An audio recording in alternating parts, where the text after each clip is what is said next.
You pressed the oil to his wrist before you killed him, so the last thing he'd feel was your touch. Welcome back to Brutal History for Sleep, where the fire crackles, the knife is clean, and no one ever suspects the one who smells like flowers. If you enjoy drifting off to the scent of murder, tap like, hit subscribe, and tell us in the comments, where in the world are you watching from, and what time does your mind usually wander into murder? Tonight, an elite assassin passes through velvet halls, unnoticed. What they leave behind isn't blood, it's the smell. Close your eyes. The fire is low, the bed is warm. Your breath settles as the silence stretches out around you, soft as linen, still as guilt. My voice is the last thing keeping you tethered to now. Let it guide you down into candlelit corridors and chapel shadows where sandalwood and sweat cling to silk sleeves, and perfume drips from the hands that carry death.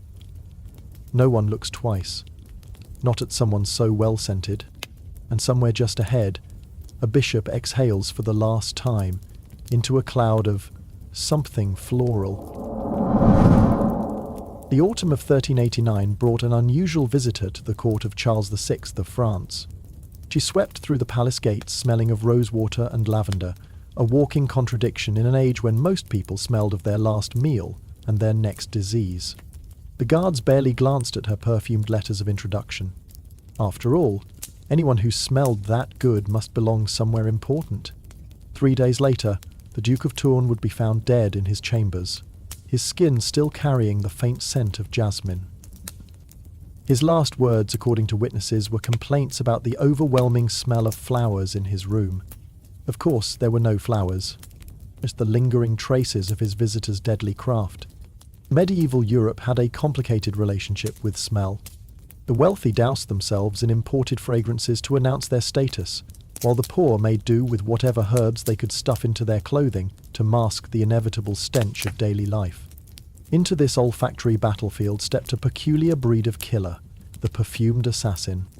These weren't your common cutthroats who relied on brute force and dark alleys. No, these were artists who understood that in a world where bathing was considered suspicious and possibly satanic, the right scent could open doors that remained barred to armies. The science behind their craft was deceptively simple. Most medieval poisons had distinctive odours. Arsenic smelt faintly of garlic, hemlock carried the scent of mice, and wolfsbane had an acrid burning smell that could clear a room. But mix these deadly substances with enough rose oil, crushed violets, or essence of lily, and suddenly that suspicious odour became nothing more than an expensive perfume. The victims would inhale deeply, savouring what they believed to be a mark of sophistication, never realising they were breathing in their own demise. Court records from Paris tell of a woman known only as La Parfumeuse, who operated throughout the 1390 SS. She appeared at noble gatherings, dressed in modest but impeccable clothing, always carrying small vials of her latest creations. Ladies of the court would cluster around her, eager to sample her wares. She specialised in what she called evening oils, perfumes designed to be worn to bed. These oils, she promised, would bring pleasant dreams and restful sleep.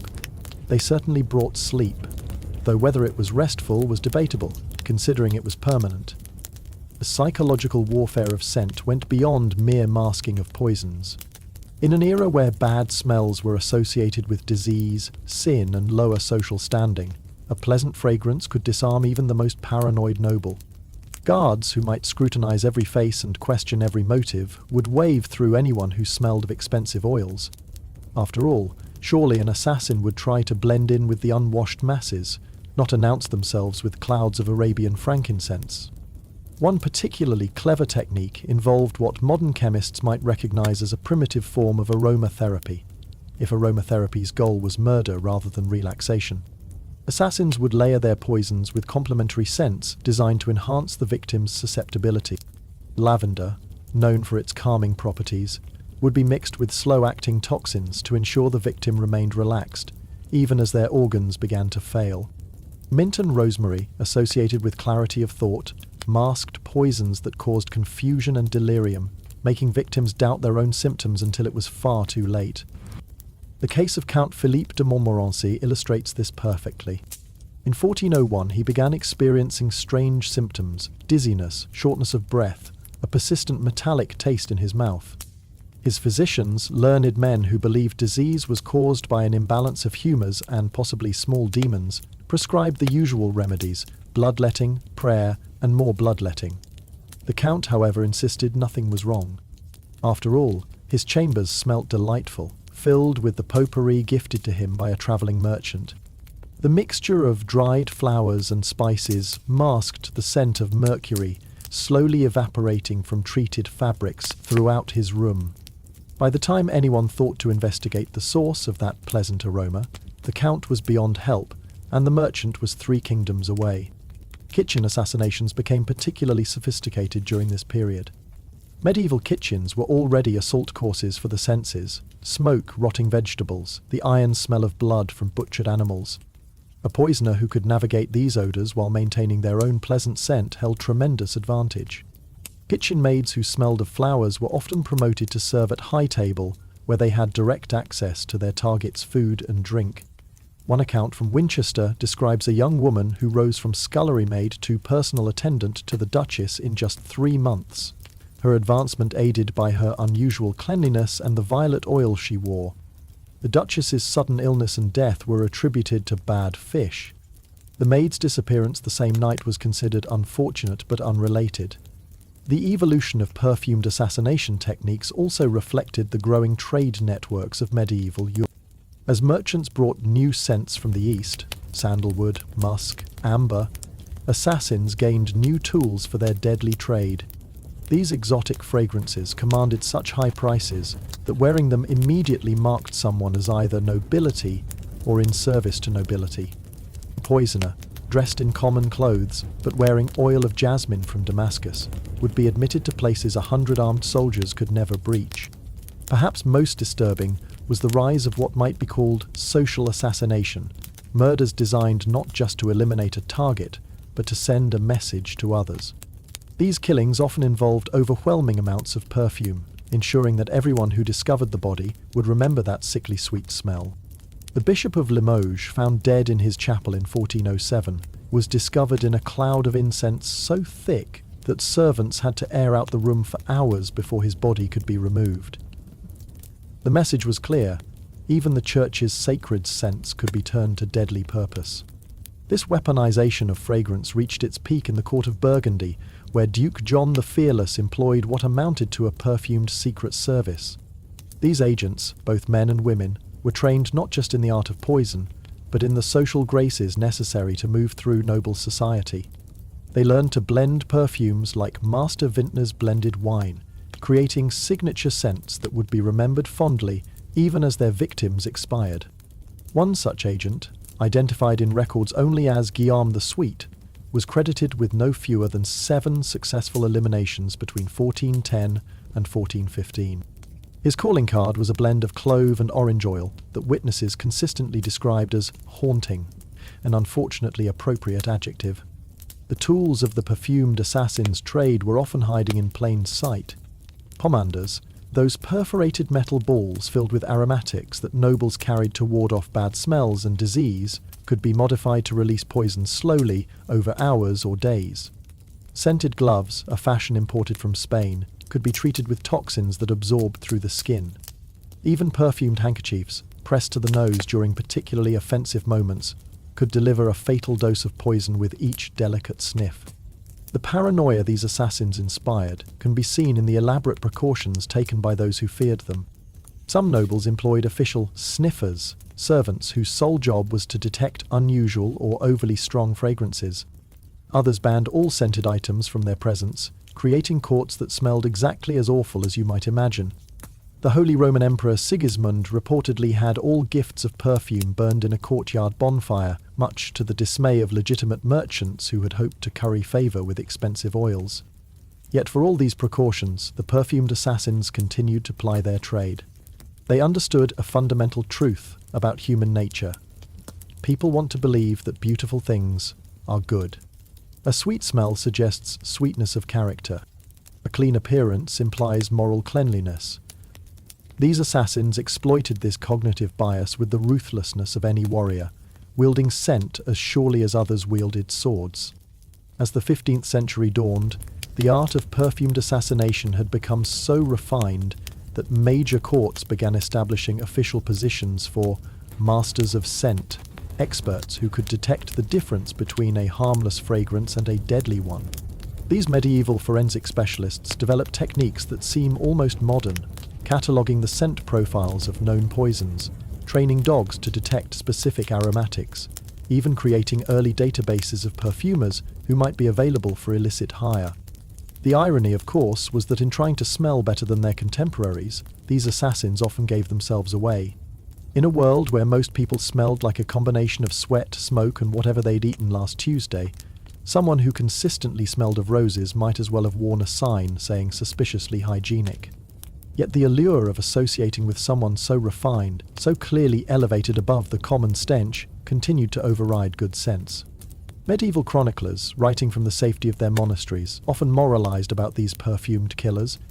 They saw in them a metaphor for the corruption of earthly pleasures, beautiful on the surface, rotten beneath.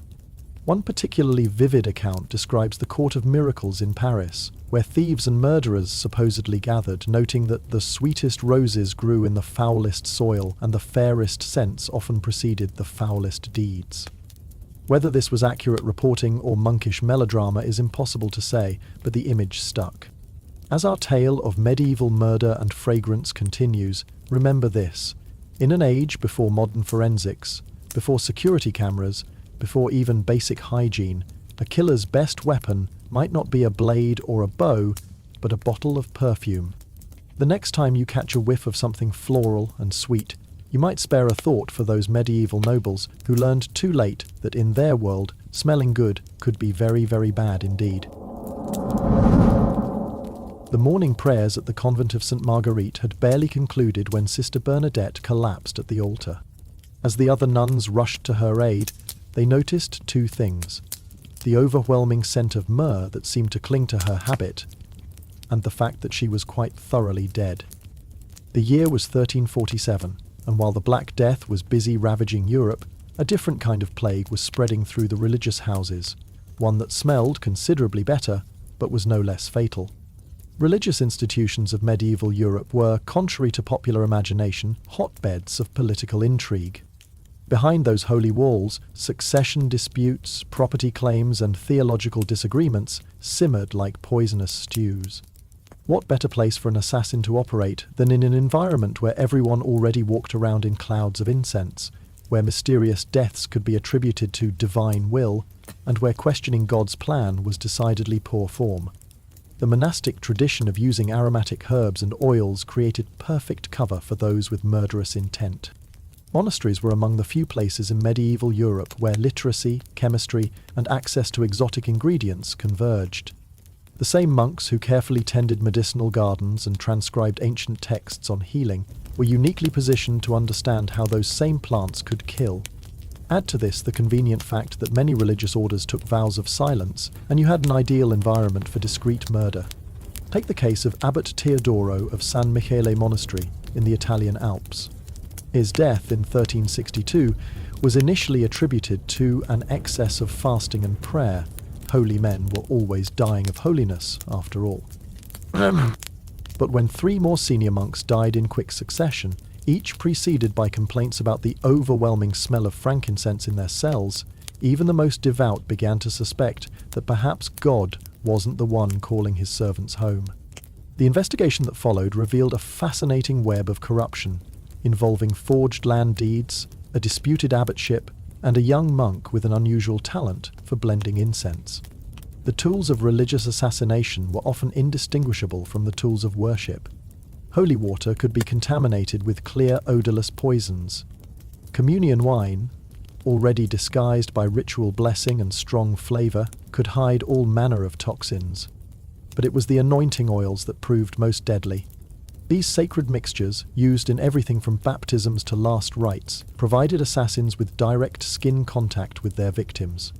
A poisoned oil could be absorbed slowly, giving the assassin time to be leading prayers in the chapel while their victim expired in the infirmary. Convents presented unique opportunities for perfumed killers.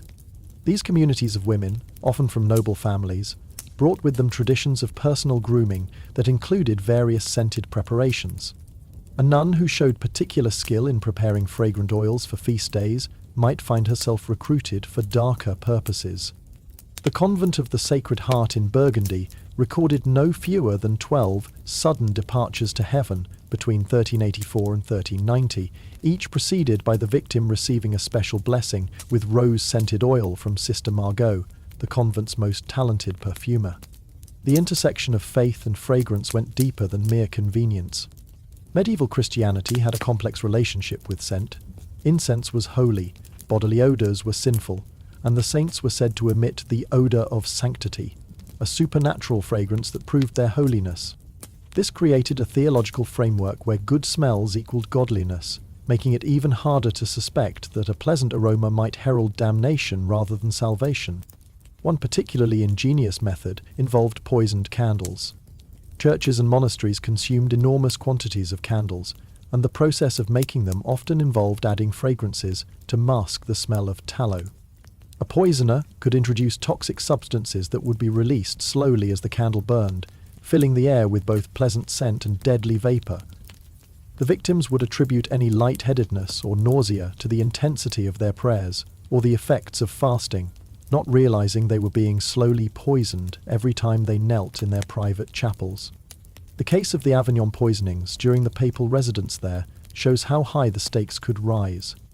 Between 1350 and 1370, when the papacy was based in France, the papal court became a maze of competing factions, each with their own preferred candidate for various church positions. The court records speak of mysterious illnesses that struck down key figures just before important votes, always preceded by gifts of perfumed religious items, prayer books with scented pages, rosaries soaked in aromatic oils, even liturgical vestments treated with what donors claimed were holy essences from the East. Perhaps most disturbing was the corruption of the confessional. Some assassins posed as penitents, using the privacy of confession to deploy poisoned vapours or contaminated objects. The seal of confession meant that even if a priest suspected something amiss, he was bound by sacred oath not to reveal it. One account from Prague tells of a confessor who realized too late that the penitent kneeling before him was releasing toxic fumes through a specially designed pomander. By the time he understood what was happening, the poison had taken hold. He died without breaking the seal of confession, taking the assassin's identity to his grave. The medieval belief in demonic possession provided convenient cover for poison symptoms. Convulsions, hallucinations, speaking in tongues, all classic signs of poisoning, were readily attributed to Satan's influence. When Brother Francis of Padua began raving about roses growing from the walls and angels that smelled of sulphur, his brothers didn't test his food for contamination. They called for an exorcist. By the time someone noticed the strange oils that had been added to his lamp, Brother Francis had been dead for 3 days, and his possession had been thoroughly documented as a cautionary tale about the dangers of pride. Women's religious communities faced unique challenges. Convents often served as dumping grounds for inconvenient daughters, women who knew too much, or those who stood in the way of inheritances. These reluctant nuns brought worldly concerns behind sacred walls, and some brought worldly solutions as well. The Abbess of Montmartre wrote in 1388 about her struggles with sisters who seem more versed in the perfumer's art than in their prayers, noting that an unusual number of elderly nuns with wealthy families seemed to die just before their final vows would have transferred their dowries irrevocably to the convent. The practice of perfumed assassination in religious settings required a peculiar kind of blasphemous creativity. Poisoners would time their attacks to coincide with religious festivals, when strong incenses would mask unusual smells. They studied liturgical calendars like battle plans, knowing that certain ceremonies required specific aromatics that could hide their additions. Easter, with its tradition of blessing new oils, was particularly dangerous. Christmas, with its frankincense and myrrh, provided excellent cover for Middle Eastern poisons. Some religious assassins developed what might be called signature methods, becoming known for particular approaches that combined efficiency with theological irony. There was the Venetian monk who specialized in poisoning through blessed palm fronds, ensuring his victims died clutching the very symbol of Christ's triumph. A certain Spanish nun became infamous for her toxic rose petals, scattered during feast day processions, that would later be gathered by the faithful and pressed to their lips in devotion. The response from church authorities was predictably inconsistent. Some bishops instituted rigid testing procedures for all oils and incenses, employing tasters much like royal courts used for food. Others declared that excessive concern about poisoning showed lack of faith in God's protection. The Archbishop of Reims took a middle path, declaring that while trusting in providence was admirable, God helps those who don't inhale deeply around suspicious novices. Monastic libraries preserve some of the era's most detailed poison recipes, often hidden within legitimate medical texts. A manuscript from Cluny contains instructions for oils of transition that could either heal or harm depending on the dose, all written in the same hand that copied out prayers for the dying. These texts reveal a sophisticated understanding of toxicology wrapped in religious language. Blessed thornapple for visions of heaven, sacred nightshade for eternal sleep, holy hemlock for those called to judgment. The paranoia these religious poisonings created can be seen in the elaborate purification rituals that developed. Some monasteries required all new incense to be burned in empty rooms for hours before use. Others instituted buddy systems where monks were never alone with blessed oils. The Cistercians briefly banned all fragrances except those personally blessed by the abbot, leading to some very unpleasant-smelling services until the rule was relaxed. Yet for all these precautions, the poisonings continued. The very nature of religious life, communal meals, shared spaces, ritual touching of sacred objects, made complete protection impossible. Religion and behavior melded together in the hope that everything.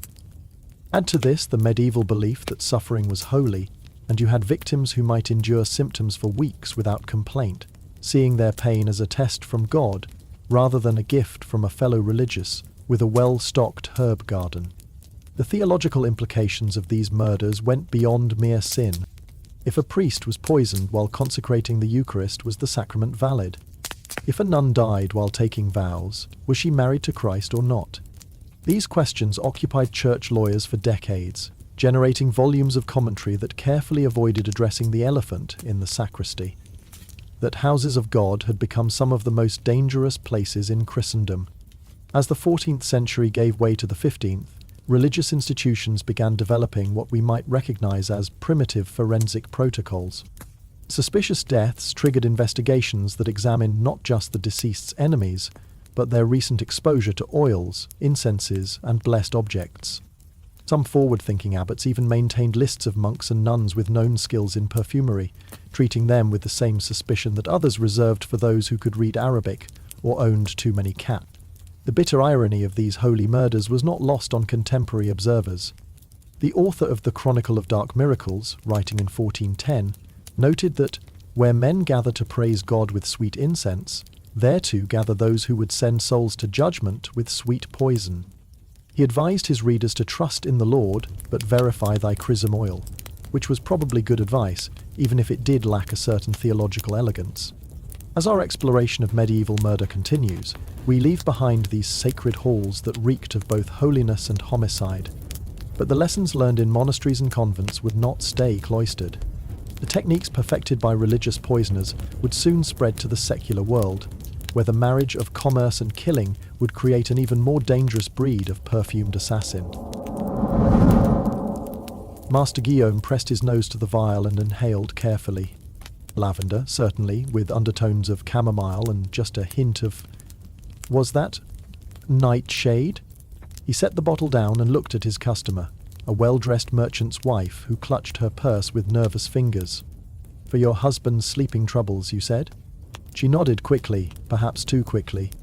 Guillaume named his price, 3 times what the sleeping draught was worth, with the extra being what he privately called his discretion tax. It was 1423 in Milan, and business was booming in ways the guild masters definitely didn't need to know about.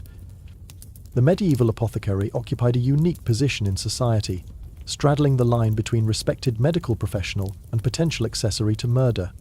They were the gatekeepers of substances that could heal or harm, merchants of compounds that might cure your headache or stop your heart, depending on the dose and the customer's intentions. In an age before pharmaceutical regulations or medical licenses, the only thing standing between a law-abiding perfumer and a poison-peddling assassin was conscience. And conscience, as it turned out, was surprisingly negotiable when the price was right. The rise of the urban apothecary in the 13th and 14th centuries created a new ecosystem for assassination. These shops, clustered in the market districts of major cities, offered everything from rose water for ladies' complexions to mercury for treating syphilis. The same establishment might sell innocent violet pastilles to sweeten breath and deadly aconite to sweeten someone's final breath. The key was knowing how to ask, and more importantly, how much to pay. In Venice, the Guild of Spice Merchants kept meticulous records that tell a fascinating story when read between the lines. Certain apothecaries consistently ordered far more toxic substances than their legitimate medical practice could possibly require. Master Antonio della Porta, for instance, purchased enough white arsenic in 1394 to treat every case of rat infestation in the entire Venetian Republic. Curiously, his shop was also known for its exquisite perfumes, particularly a white powder that ladies dusted on their faces to achieve fashionable pallor. Whether any of them achieved a more permanent pallor than intended was a question nobody seemed eager to investigate. The art of the poisoning apothecary lay not just in chemistry, but in psychology. A successful practitioner needed to read customers like texts, distinguishing between the desperate wife seeking escape from an abusive marriage and the ambitious nephew eyeing an inheritance. Some developed elaborate codes asking for Turkish delight from my mother-in-law might mean one thing, while requesting Persian rose for my rival meant quite another. The truly professional poisoners never asked questions, maintaining the polite fiction that everyone who bought their lethal wares was troubled by especially persistent rats. The financial incentives were impossible to ignore. A standard healing potion might sell for a few copper coins, but a well-crafted poison, disguised as expensive perfume, could command gold florins. Some apothecaries developed sliding scales based on the target's social standing. Poisoning a merchant cost more than poisoning a peasant, while eliminating nobility required fees that could set up the poisoner for life, assuming they lived long enough to enjoy it. One particularly enterprising operation was run by the Franzesi family in Florence. Operating under the cover of a legitimate perfume and medicine shop, they offered what amounted to a full-service assassination consultancy. Customers could specify their preferred timeline, sudden death cost extra, lingering illness was discounted, desired symptoms, madness was popular as it cast doubt on any deathbed accusations, and even the scent profile of the poison. Their speciality was what they called inheritance powder, a slow-acting poison that mimicked natural decline in the elderly, complete with a pleasant floral scent that caring relatives could attribute to their devotion in providing expensive perfumes for the dying. The tools of the trade evolved with terrifying sophistication. Poisoned rings became fashionable, with hidden compartments that could release powder into wine cups. Perfume bottles were designed with false bottoms, innocent scent above and death below. Some apothecaries sold special gloves that were poisoned on the inside. The victim would put them on, the warmth of their hands would activate the toxins, and by evening they'd be meeting their maker while the gift giver had a perfect alibi. The case of Isabetta Cortesi illustrates how these merchant poisoners operated. Writing in Venice in 1561, she published The Secrets of Lady Isabella Cortesi, ostensibly a book of cosmetic recipes. Between instructions for whitening teeth and darkening hair were formulas that, to a trained eye, were clearly poisons disguised as beauty treatments. Her elixir of youth contained enough mercury to ensure the user would indeed never grow old. Her love philtre included ingredients that would certainly make someone's heart race right before it stopped entirely. The book was a bestseller. Apothecaries also served as information brokers in the assassination economy.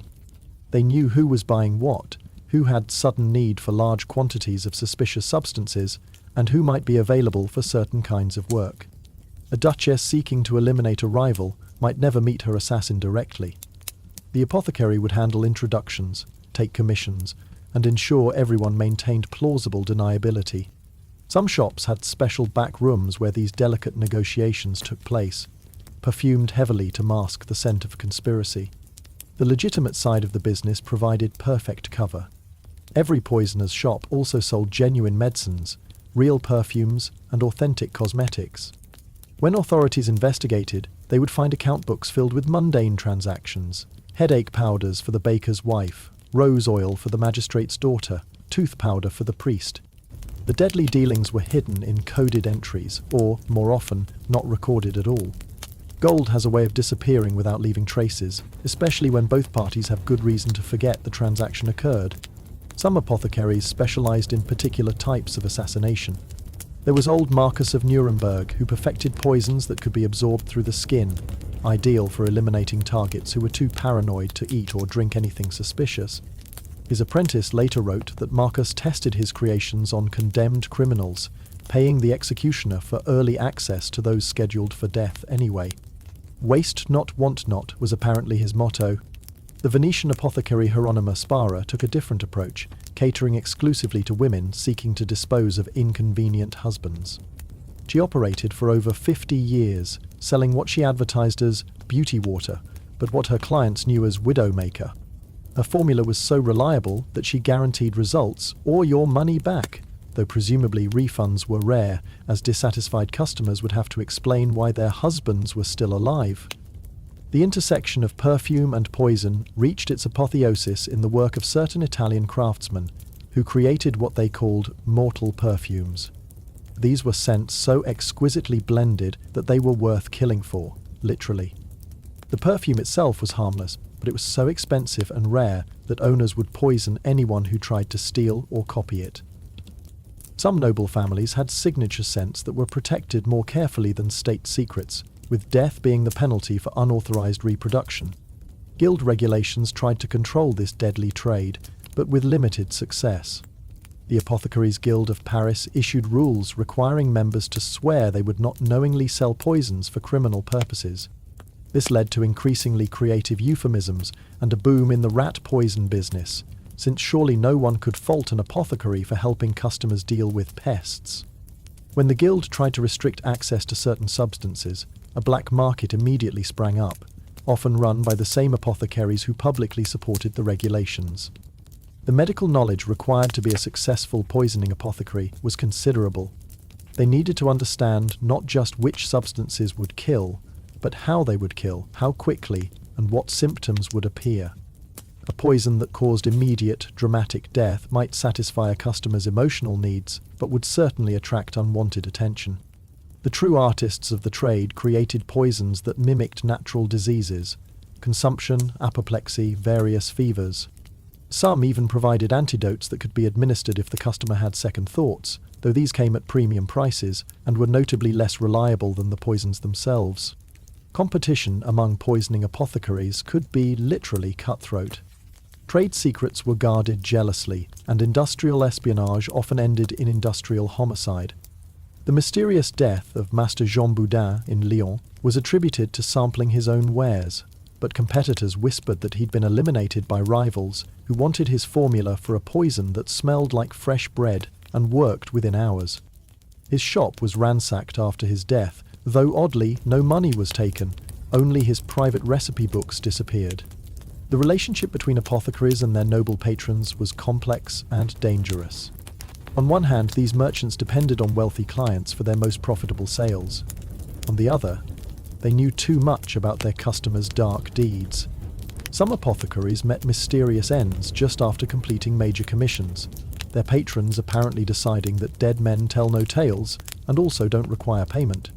Others survived by maintaining careful records hidden in secure locations, a medieval form of life insurance that ensured their continued good health. The apothecary's dilemma extended beyond mere survival. Many genuinely wanted to help heal the sick and provide beneficial medicines. The same knowledge that let them create healing balms allowed them to craft deadly poisons, and the temptation to profit from both sides of their expertise was overwhelming. Some rationalized their actions by maintaining that they merely provided tools. How customers used them was not their responsibility. Others kept careful mental tallies, balancing each poison sold with healing given freely to the poor, as if good deeds could somehow neutralize murder.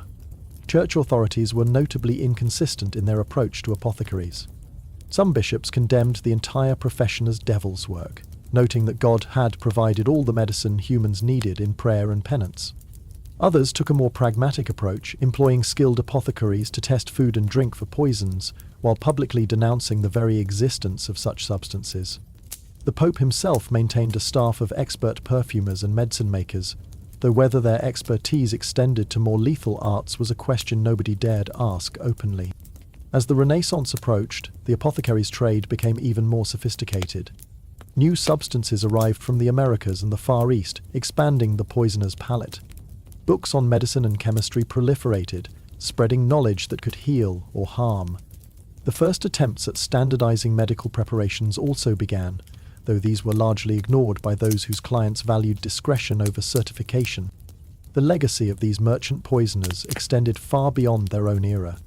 They established networks and techniques that would be refined by later generations of assassins. They proved that murder could be commodified, packaged, and sold like any other good. Most importantly, they demonstrated that in a world where life was cheap and trust was rare, there would always be a market for death, delivered with a pleasant scent and a merchant's smile. King Edward II of England had many flaws, but excessive caution wasn't among them. So when a mysterious Italian merchant arrived at court in 1323 bearing gifts of the finest Eastern perfumes, the king thought nothing of accepting them personally. The merchant, who spoke accented English and claimed to represent Venetian trading interests, presented the king with an ornate bottle of what he called sovereign's essence, a blend so rare that only crowned heads were worthy of its scent. Edward, always eager for luxury, immediately applied the oil to his wrists and neck. Within a month, he was complaining of headaches and trembling hands. Within 3 months, he was dead, though history would blame his barons rather than his perfumer. Royal courts were the ultimate proving grounds for perfumed assassins. Here, the stakes were highest, the security theoretically tightest, and the rewards for success beyond imagination. A poisoner who could eliminate a king might change the course of nations, trigger wars or prevent them, and certainly secure enough gold to last several lifetimes, assuming they lived to spend it. The combination of luxury, paranoia, and political intrigue made royal palaces perfect hunting grounds for those who killed with scent. The French court, with its elaborate rituals and love of fashion, was particularly vulnerable to perfumed predators. The palace at Fontainebleau consumed massive quantities of scented products: pomades for hair, oils for skin, perfumes for clothing, incense for rooms. Every noble had their signature scent, and the ability to recognize who had passed through a room by their lingering fragrance was considered an essential social skill. Into this olfactory maze stepped assassins who understood that the best place to hide a tree was in a forest. Consider the case of the Duke of Orléans, brother to the mad King Charles VI. In 1407 he was assassinated in the streets of Paris, hacked to death by men in the pay of John the Fearless. But court gossips whispered of an earlier attempt involving perfumed gloves sent as a gift from an anonymous admirer. The Duke had worn them to a feast and fallen violently ill, saved only by his physician's quick thinking and liberal use of purgatives. The gloves, when examined, were found to be soaked in a poison that would have been absorbed through the skin, masked by expensive civet musk. The Holy Roman Empire's imperial court developed its own traditions of deadly fragrance. Emperor Sigismund, having survived multiple poisoning attempts, instituted a position called the Imperial Nose, a trusted servant whose job was to smell everything before it reached the emperor. This included not just food and drink, but letters, which could be dusted with poisonous powder, clothing, which might be treated with toxic substances, and even the flowers in his chambers, some blooms being naturally poisonous when concentrated. The Imperial Nose was one of the best paid positions at court, though turnover was understandably high. English royal courts had their own peculiar vulnerabilities.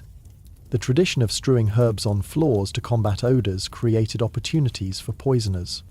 Normally, these herbs were benign: lavender, rosemary, meadowsweet. But a clever assassin could mix in more dangerous plants, whose scents would blend with the legitimate herbs.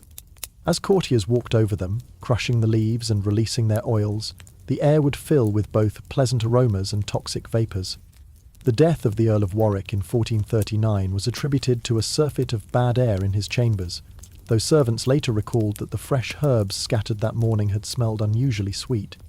The Spanish court, with its connections to the Moorish perfume traditions, saw some of the most sophisticated poisoning attempts. The Catholic monarchs Ferdinand and Isabella employed Moorish converts who understood both Christian and Islamic approaches to scent and toxicology. These experts served as both perfumers and poison detectors, using knowledge passed down from the great chemists of Al-Andalus. One such expert, Abraham de Sevilla, left notes describing how to detect over 30 different poisons by scent alone, from the bitter almond smell of cyanide to the garlic-like odour of phosphorus. Perhaps no case illustrates the dangers of royal perfume more than the mysterious death of Archduke Ferdinand of Austria in 1493. The Archduke was known for his love of elaborate scents and maintained a private perfumer who created unique blends for different occasions.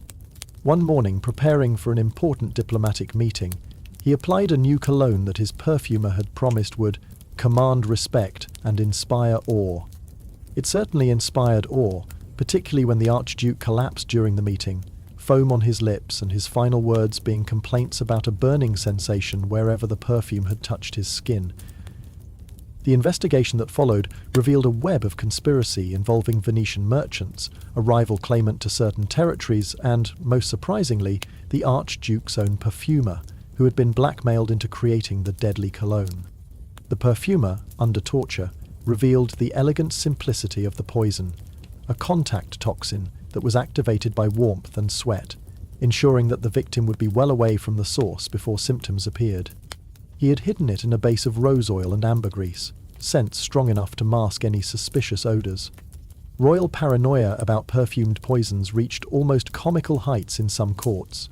The King of Poland reportedly refused all scented gifts and insisted on bathing only in unscented water that had been boiled 3 times and tested on servants. The Queen of Hungary maintained a staff of 20 women, whose sole job was to wear samples of any perfume before she would consider applying it herself. If none showed ill effects after a week, the perfume was deemed safe, though given the existence of slow-acting poisons, this was more psychological comfort than actual protection. The economics of royal assassination were staggering. While a common murder might cost a few gold pieces, eliminating royalty required enormous investment. Bribes for access, exotic poisons that wouldn't be detected, escape routes for the assassin, all commanded premium prices. One intercepted letter from 1456 discusses payment of 10,000 florins for the successful poisoning of a minor German prince, with half paid in advance and half on completion. The letter notes that the price included materials of the finest quality and discretion unto death. Some royal courts developed elaborate testing procedures that seem almost modern in their approach. The French court physician Pierre de la Brosse created a system where all perfumes were catalogued, their ingredients recorded, and samples kept under lock and key. Any new scent had to be compared against known safe formulas. He even developed primitive chemical tests, using silver spoons to detect certain poisons, silver tarnishes in the presence of sulfur compounds, and trained mice to detect others. They had much more sensitive noses than humans and would avoid certain toxic scents. The political implications of perfumed assassination were far-reaching. A king who died mysteriously, smelling of roses, sent a very different message than one killed in battle or executed publicly. It suggested vulnerability, infiltration, the failure of all protective measures. Some kingdoms fell into chaos not because their king was dead, but because of how he died. If the monarch could be killed in his own chambers, surrounded by guards, what hope did lesser nobles have? The gendered aspects of royal perfume poisoning deserve special attention. While male assassins certainly existed, the association of perfume with femininity made female poisoners particularly effective at court. Ladies-in-waiting had legitimate reasons to possess elaborate scent collections and natural access to royal persons during intimate moments, helping with dressing, sharing private conversations, offering comfort during illness. The Duchess of Burgundy's lady-in-waiting, Marie de Cleves, was accused, though never convicted, of using her position to poison 3 rival courtiers who stood between her lover and a valuable inheritance. Royal children were especially vulnerable to perfumed poisons. Their nurses and governesses had unlimited access, and children were less likely to notice or complain about unusual smells. The mysterious death of the Dauphin of France in 1415 at age 8 was preceded by complaints about his new nurse's overwhelming use of violet water. The nurse disappeared the night of his death, leaving behind only empty perfume bottles and a grief-stricken court. Whether she was guilty or simply fled from suspicion remains unknown. The arms race between poisoners and royal security led to increasingly bizarre precautions. Some monarchs employed food tasters for their perfumes, having servants apply suspicious scents and waiting to see if they survived. Others banned all fragrances from their presence, creating courts that smelled exactly as unpleasant as you'd expect from hundreds of unwashed courtiers in close quarters. The King of Navarre supposedly had all his clothes washed in wine rather than water, believing alcohol would neutralize any poisons, though this likely just made him smell like a tavern. International diplomacy added another layer of complexity to royal perfume paranoia. Gifts between monarchs traditionally included precious scents, and refusing such gifts could cause diplomatic incidents. This led to elaborate protocols, where ambassadors would publicly apply gifted perfumes to themselves first, demonstrating their safety. Some courts maintained special servants whose job was to pre-wear all gifted clothing and jewelry, ensuring any contact poisons would claim them rather than their royal masters. The role of court perfumers became increasingly complex and dangerous. They were simultaneously artists, chemists, and security experts. A royal perfumer needed to create pleasing scents while also being able to detect poisonous additions to their creations. Some became so paranoid they refused to let anyone else handle their ingredients, sleeping in their workshops and employing food tasters for their own meals. The position of royal perfumer to the King of France came with a generous salary, but also the understanding that any mysterious royal death would see the perfumer as the first suspect. As the medieval period waned and the Renaissance bloomed, royal courts didn't become safer, they simply became more sophisticated in their dangers. The crude poisonings of earlier centuries gave way to elaborate plots involving multiple conspirators, exotic substances from the New World, and increasingly undetectable delivery methods. The perfumed assassin evolved from a desperate criminal to a professional specialist, part of the shadowy economy that kept royal courts running and royal morgues full. The legacy of these royal poisonings extended beyond individual deaths. They fundamentally changed how power operated in medieval Europe. Trust became a luxury even monarchs couldn't afford. Every gift was suspect, every new face a potential threat. The paranoia these assassins created may have killed as effectively as their poisons, turning royal courts from centers of culture and power into fortresses of fear, where even the sweetest scent could herald death. Cardinal Benedetto di Montferrat had served the church faithfully for 30 years. So when Pope Calixtus III personally presented him with a vial of sacred chrism oil blessed in Jerusalem, he accepted it with tears of joy. The oil, the Pope explained, had touched the very stones where Christ walked and carried the essence of holiness itself. The cardinal anointed himself liberally, savouring the rich mixture of myrrh and balsam. 3 days later he was dead, his skin covered in strange lesions that the papal physicians insisted were stigmata, but which looked suspiciously like chemical burns. The Pope expressed profound grief at the loss of such a faithful servant. He did not mention that the cardinal had been about to expose certain financial irregularities in the papal treasury. The Vatican of the medieval and Renaissance periods was Christianity's beating heart, and paradoxically, one of the most dangerous places in Christendom. Where spiritual and temporal power converged in such concentration, assassination flourished like incense smoke in a basilica. The peculiar combination of religious ritual, political ambition, and vast wealth created an environment where murder could be dressed in vestments and delivered with a blessing. The papal court's obsession with scent went beyond mere luxury. Incense was theology made tangible. The smoke rising to heaven represented prayers ascending to God. Sacred oils connected the church to its ancient traditions. The odour of sanctity was considered proof of divine favour.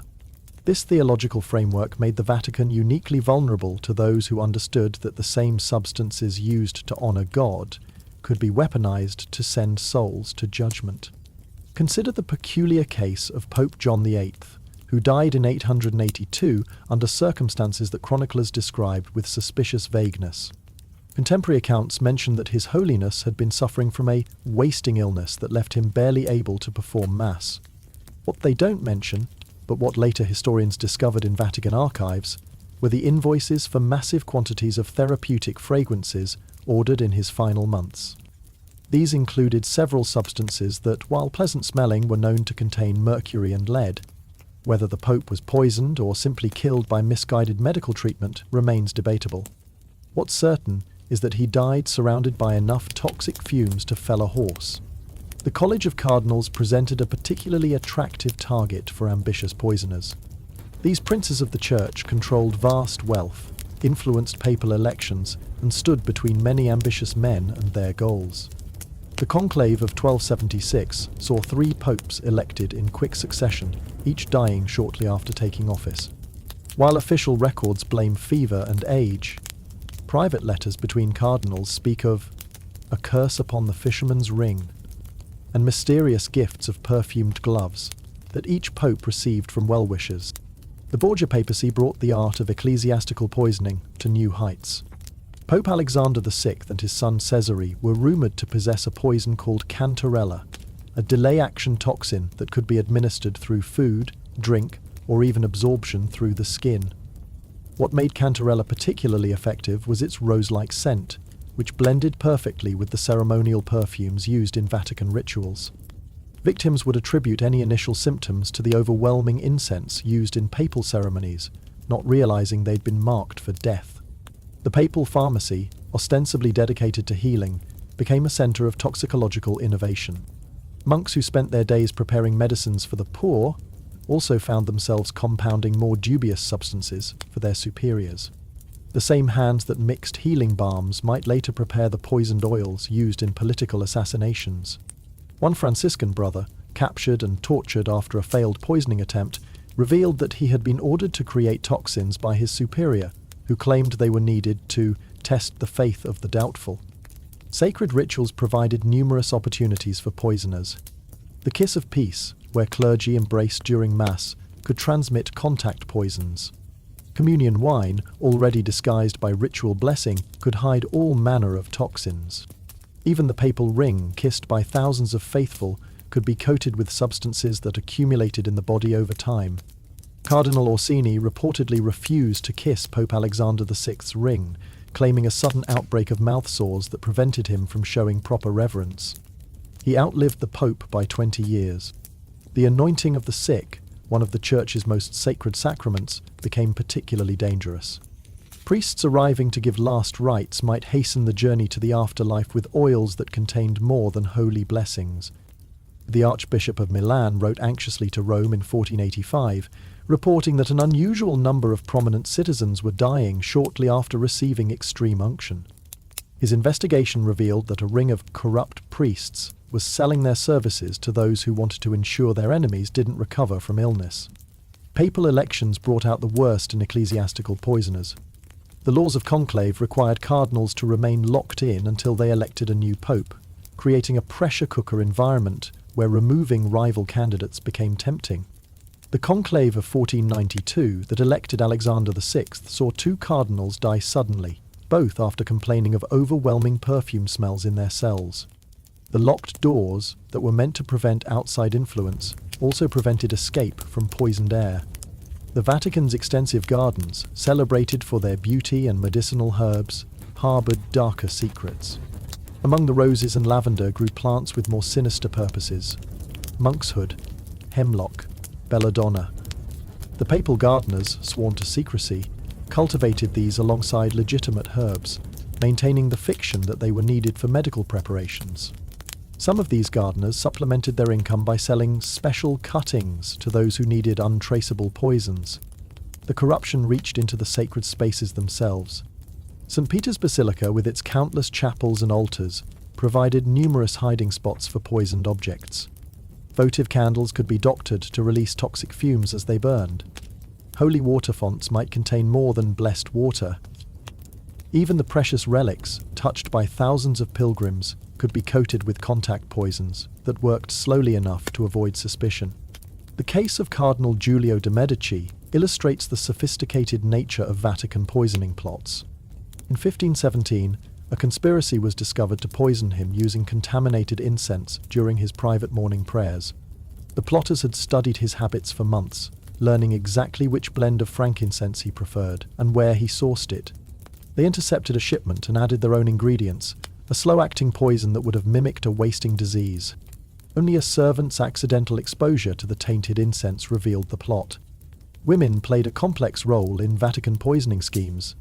While theoretically banned from ecclesiastical power, mothers, sisters, and mistresses of clergy wielded enormous influence behind the scenes. Lucrezia Borgia, whether guilty of the murders attributed to her or not, certainly had access to the papal pharmacy and the knowledge to use it. The courtesan Julia Farnese, mistress to Pope Alexander VI, was rumoured to test his food and perfumes, serving as both protector and potential threat. The papal court's international nature added layers of complexity to poisoning plots. Cardinals from different nations brought their own traditions of toxicology.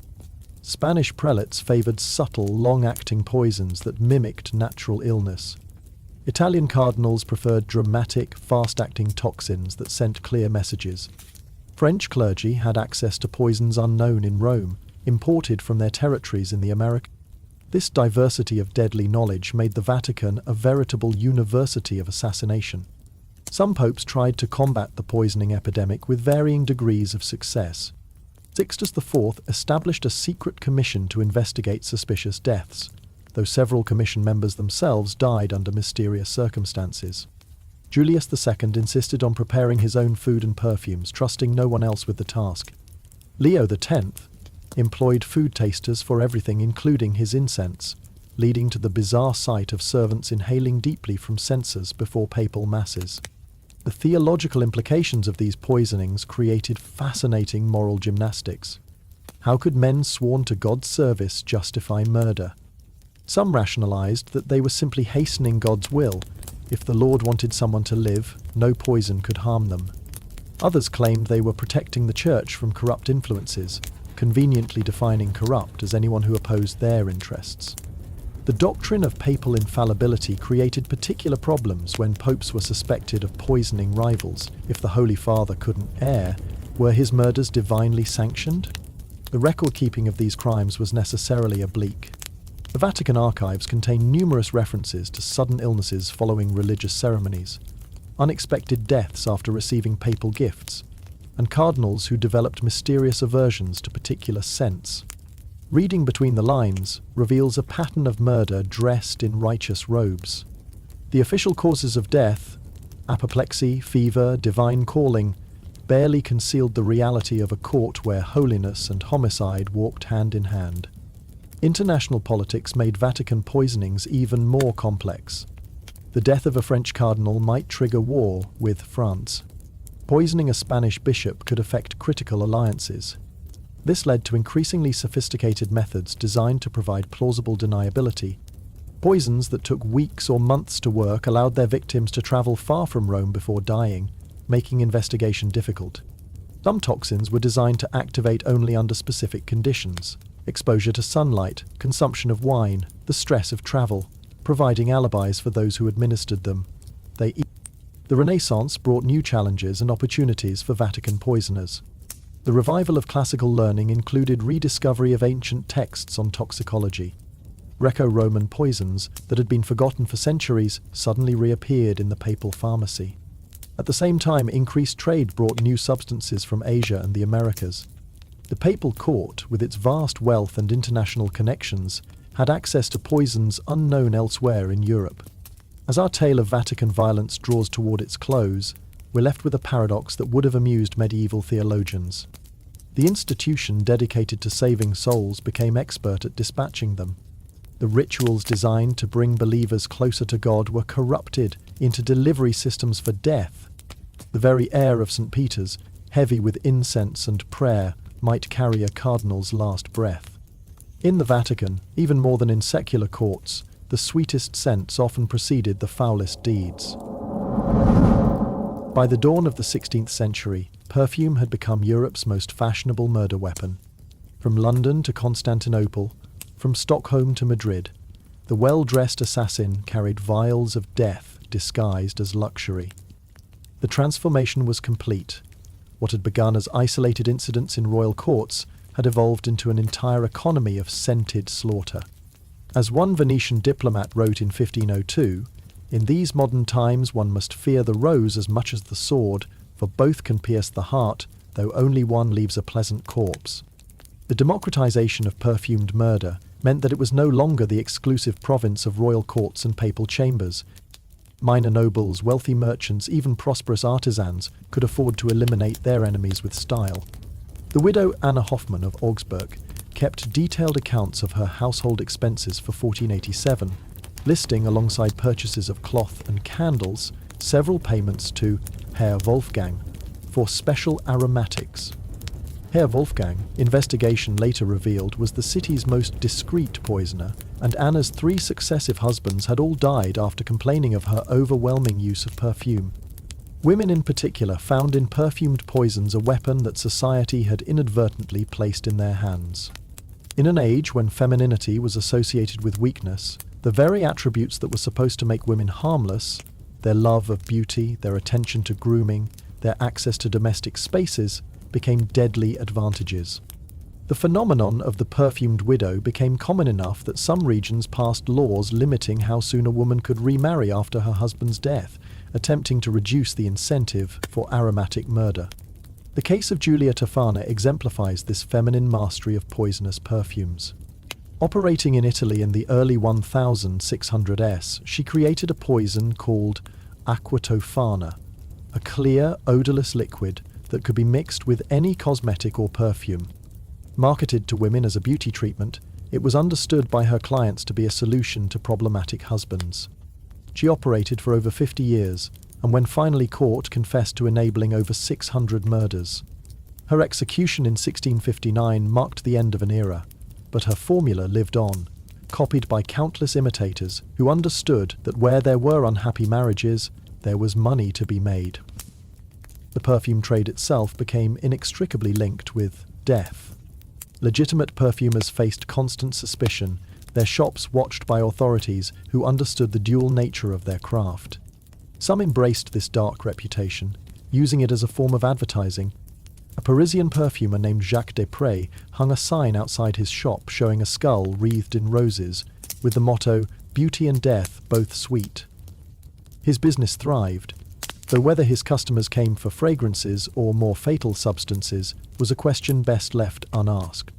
The evolution of protective measures against perfumed poisons created an arms race between killers and their potential victims. Wealthy individuals travelled with their own perfumers who could detect adulterations in scents. Some developed what we might now recognise as allergies to perfume, possibly psychosomatic reactions born of justified paranoia. The Countess of Tuscany famously fainted at the smell of any floral scent, claiming it reminded her of her sister's death.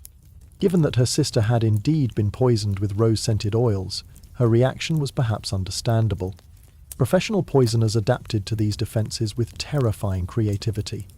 They developed delayed-action toxins that wouldn't take effect until days or weeks after exposure, making it impossible to trace the source. This created poisons that required multiple exposures to be fatal, allowing them to dose their victims gradually through repeated gifts. Some even developed antidotes that they could take themselves, allowing them to share poisoned wine or handle toxic substances without fear. The economics of the poison trade reflected its deadly sophistication. By 1500, there were established price lists for different types of assassination. A quick death by obvious poison might cost 50 gold florins. A subtle poisoning that mimicked natural illness commanded 200 florins. If the client wanted specific symptoms, madness, paralysis, a particular type of suffering, the price rose accordingly. The most expensive option was the inheritance special, a poison that would kill multiple family members in sequence, ensuring the client's rise to wealth and power. The international nature of Renaissance trade spread poisoning techniques across Europe with unprecedented speed. Italian methods reached France through diplomatic marriages. Spanish techniques travelled to the Netherlands via trade routes. English poisoners learned from continental masters who fled persecution. This cross-pollination of deadly knowledge meant that no court, no city, no household could consider itself safe from the latest innovations in perfumed death. Religious authorities struggled to address the moral implications of this epidemic. Some priests refused to grant absolution to perfumers, considering their entire profession tainted by association with murder. Others took a more pragmatic approach, offering special blessings for perfumes to ensure they hadn't been contaminated with poison. The Church of San Lorenzo in Florence actually maintained a staff position for a priest trained in detecting poisons, who would bless perfumes for a small donation, a medieval form of quality control. The literary world reflected society's obsession with perfumed death. Plays featured poisoning scenes where actors would dramatically sniff flowers before collapsing. Poets wrote sonnets comparing their lovers to deadly nightshade, beautiful but fatal. Even religious texts weren't immune, with sermons warning that Satan's greatest trick was making sin smell sweet. The cultural impact was so profound that to die of roses became a common euphemism for poisoning. The medical profession found itself on the front lines of this aromatic warfare.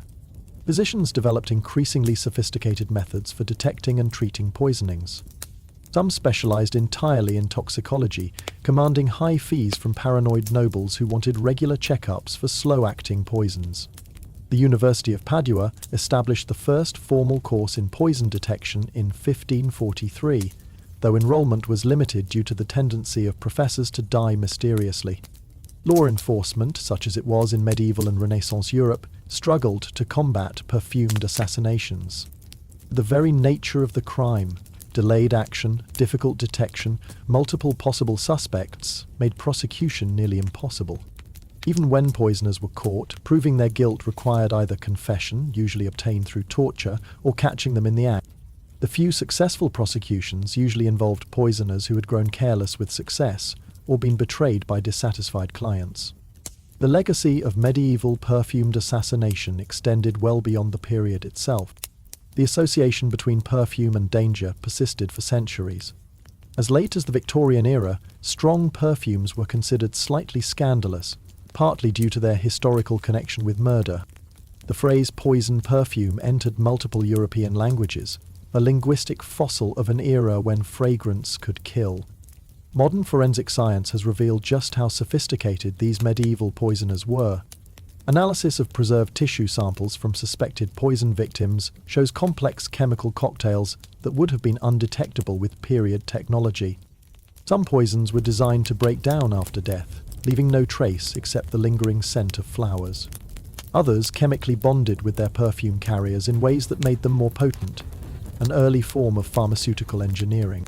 The social impact of the poisoning epidemic was profound and lasting. It fundamentally altered concepts of trust, particularly within families. The image of the loving wife offering her husband a scented handkerchief became tinged with suspicion.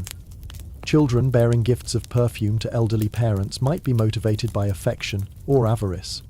Every pleasant smell carried the potential for death, creating a society where paranoia was not just justified but necessary for survival.